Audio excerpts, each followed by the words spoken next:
तो यार सत श्री अकाल आ गया। पता है कल ना मैं बहुत आराम से चिल मार के बैठ रहा था कि भैया लोगों को वीडियो पसंद आ रही है और हाँ मेरा एम भी पूरा होने वाला है। लेकिन भाई आप में से किसी एक ने मेरे को ये कमेंट दिया। देखो यार एक बार इस कमेंट को, इसको देख के जो मेरे शरीर में मजा आ जाता है ना, मेरे शरीर का एक एक अंग चुटकी बजाता है और जब वो चुटकी बजा रहा होता है ना तो वो मेरी भी बज रही होती है। अब तुम लोग क्या करो, तुम लोग मेरी पिछली वाली वीडियो पे जाओ और देख करो कि कौन सा सेगमेंट कॉपी है। नहीं मेरे को कोई एक्सप्लेनेशन नहीं देना भाई, मेरा हो गया। इस दुनिया में अगर कोई किसी की कॉपी ना करे ना तो कुछ बनेगा भी नहीं, और मैंने तो की भी नहीं। और भाई उस बंदे को अगर कॉपी लग रही है ना ठीक है, आज स्पेशली उस बंदे के लिए ना किसी की भी बात नहीं होगी। आज हम सीधा सैंटा को पेलेंगे। क्रिसमस है ना आज सैंटा को पेलते हैं। मतलब जितने भी सैंटास मैंने अपनी जिंदगी में विटनेस किए हैं, बेसिकली मैं तुम्हें अपना एक्सपीरियंस बताने वाला हूँ क्रिसमस पे, जो कि मेरे साथ बचपन में होता था। खैर अभी तो कोई बात नहीं है, ठीक है। तो ज्यादा बकवास नहीं करते, सीधा बढ़ते वीडियो की तरफ, क्योंकि आज मैं बनाऊंगा खुंदस में वीडियो। आज सारी खुंदस सैंटा पे निकलेगी। तो यार शुरू करते हैं। तो क्रिसमस के टाइम बचपन में क्या होता था कि मैं बिल्कुल भी मॉल नहीं जाता था, क्योंकि मैं नहीं बैठ सकता किसी की गोदी में, मैं बिठा सकता हूँ बस। तो उसकी जगह भगवान ने पता क्या अल्टरनेट निकाला, मेरे गली में सैंटा ऐसे रैली निकाल के घूमता था जैसे कि वोट मांग रहा है, और गली के सारे अंकल उसे ऐसे घेरे में लेकर चलते थे जैसे कि कोई सेलिब्रिटी है वो। पीछे से स्पीकर पे और बज रहा है मैरी क्रिसमस। वो देखकर सारे बच्चे आते थे भग के उसके पास, और उसके पास झोली भी नहीं थी, उसके पास एक कट्टा था। श्री बेल प्रीमियम सोना राइस। अबे हद है यार, कट्टे में से कौन टॉफी निकाल के देता है, वो भी एक सैंटा। और तुम लोग को पता है सैंटा किसे बनाते हैं ये लोग? हमारी गली के साउथ इंडियन आदमी को।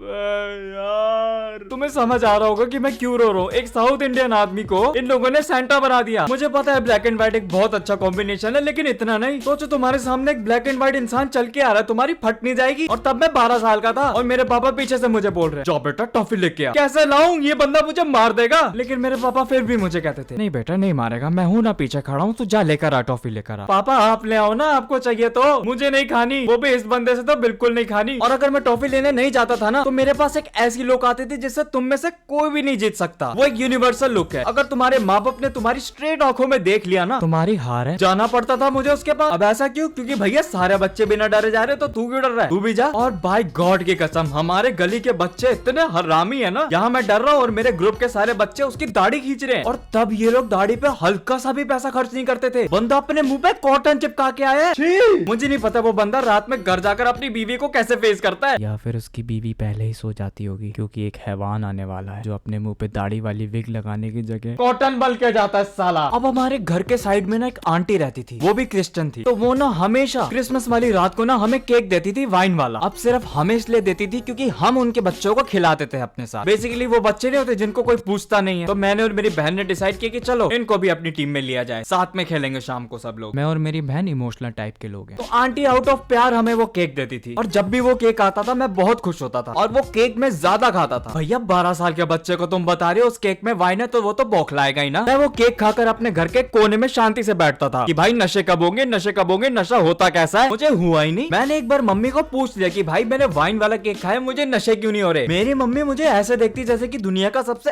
अनपढ़ इंसान उनके कमरे में मौजूद है। लेकिन उनकी आंखों में डिसअपॉइंटमेंट भी थी, क्योंकि उन्हें दिख रहा था कि उनकी स्कूल की फीस कहाँ जा रही है। फिर ये चीज मेरी मम्मी ने मेरे पापा को बता दिया, और मेरे पापा जो आधे घंटे तक हंसे है ना, पापा की एक एक हंसी मुझे नंगा कर रही थी, क्योंकि मुझे पता है मेरी इज्जत उतर रही है हंसी के साथ साथ। फिर उसके बाद मेरे पापा ने मुझे ढंग से समझाया कि क्या सीन है क्या नहीं। उसके बाद से उस केक को मैंने एक्साइटमेंट से कभी नहीं लिया, बल्कि खुंदस में आकर मैंने उन आंटी के बच्चों को ये बता दिया कि भाई सांता क्लॉज असली नहीं होते, वो तुम्हारे माँ बाप ही हैं। और वो बच्चे भाई अलग ही मूव पुल कर दिए, रो रहे हैं वो। मैंने कहा तुम रो क्यों रहे हो भाई, अच्छा ही है ना तुम्हें सच पता चल गया। फिर उसके बाद मुझे आंटी ने कहा कि मैंने उनकी एक्साइटमेंट तोड़ दी है। अच्छा, और जब मेरी टूटी वो। और गाइस तुम लोग मुझे कमेंट करके बताओ कि तुम में से कितने लोग ऐसे हैं जो क्रिसमस वाले दिन सुबह उठते थे और उनके बेड के साइड में एक बहुत बड़ा सा थैला रखा होता था जिसमें दुनिया भर की चिज्जी होती थी और कोल्ड ड्रिंक्स होती थी। मुझे भी जानना है मेरे जैसे कितने लोग हैं इस दुनिया में। यार तो यार बस आज के लिए सिर्फ इतना ही। मुझे पता है वीडियो छोटी है, लेकिन मैं अपने एक्सपीरियंस बता दूं, कहां से खींचूं, कहां से करूं 8 मिनट की। तो अगर वीडियो पसंद आई ना तो यार लाइक मार देना, नए हो तो सब्सक्राइब करो यार, लाइक मारो, क्योंकि मैं तुम्हें अपनी जिंदगी के कांड बता रहा हूँ। ये चीज यूट्यूब प्रीमियम पे भी नहीं मिलती। और सब्सक्राइब करो क्योंकि हम अपने एम के बहुत करीब है, 27,800। तो मिलता हूँ मैं तुमसे अगली वीडियो में, तब तक के लिए bye. The world is blind.